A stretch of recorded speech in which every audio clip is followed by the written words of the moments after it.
श्री स्वामी समर्थ. तर आपल्या गुरूंचा दिवस येत आहे, तर तो म्हणजे गुरुपौर्णिमा 10 जुलैला आहे.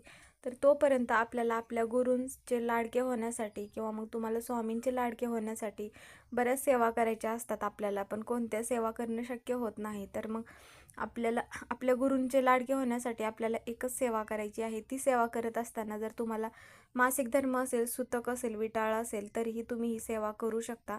तर ती सेवा म्हणजे श्री स्वामी समर्थ नामाचा लिखित नामजप. म्हणजे एक वही घ्यायची आहे आणि त्यामध्ये तुमच्याकडून जेवढं शक्य होत असेल दिवसभरातून श्री स्वामी समर्थ असं मग वहीमध्ये लिखाण करायचं आहे. दररोज तुम्ही 108 करा किंवा दिवसेंदिवस वाढवू शकता. गुरुपौर्णिमेपर्यंत दररोज तुम्ही कुठेही कधीही हे नामस्मरण जे आहे, तर हे नामस्मरण करू शकता. या नामस्मरणामुळे आपण स्वामींचे एकदम लाडके होण्यासाठी ही सेवा करायची आहे. तर तुम्ही पण ह्या सेवेला चालू करा. 20 जूनपासून ही सेवा चालू करायची आहे. श्री स्वामी समर्थ.